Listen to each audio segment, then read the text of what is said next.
کا پروگرام صرف ایک موضوع نہیں ہے بلکہ پاکستان کے دو بالکل مختلف چہروں کی کہانی ہے۔ ایک طرف وہ پاکستان جو آج مارکہ حق کی کامیابی کا جشن منا رہا ہے، گلیوں میں ریلیاں ہیں، شہروں میں تقاریب ہیں، اسکولوں، کالجوں اور یونیورسٹیوں میں وطن کے محافظوں کو سلام پیش کیا جا رہا ہے، دعائیں ہو رہی ہیں، نعرے لگائے جا رہے ہیں، جذبہ ہے اور ایک قوم اپنے شہداء، اپنے افواج پاکستان اور اپنی قیادت کو خراج تحسین پیش کر رہی ہے۔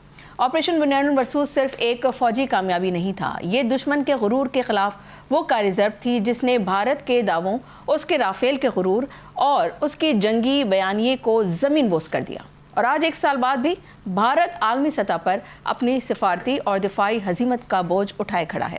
آج پاکستان کو دنیا صرف ایک ایٹمی طاقت کے طور پر نہیں دیکھ رہی بلکہ ایک ذمہ دار ریاست، ایک مضبوط قوت اور ایک مؤثر ثالث کے طور پر دیکھ رہی ہے۔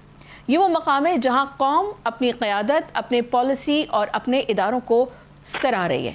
لیکن دوسری طرف ایک دوسرا منظر بھی ہے، 9 مئی، جس نے 9 مئی پاکستان کی سیاسی تاریخ پر ایک ایسا سوالیہ نشان چھوڑا ہے جس کے جواب آج بھی مانگے جا رہے ہیں۔ ایک طرف قوم ریاستی استحکام، سلامتی اور فتح کا جشن منا رہی ہے اور دوسری طرف وہ سیاسی بیانیہ ہیں جو آج بھی اپنی ماضی کے سوالات سے نظریں چرا رہا ہے۔ کیا 9 مئی کے واقعات محض ایک سیاسی احتجاج تھے یا ریاستی نظام کے لیے ایک بڑا امتحان؟ کیا قومی یکجہتی اور سیاسی اختلاف کے درمیان لکیر واضح ہو چکی ہے؟ اور کیا پاکستان اب ایک نئے دور میں داخل ہو چکا ہے جہاں قومی سلامتی، سیاسی جواب دہی اور عالمی کردار ایک نئی سمت متعین کر رہے ہیں؟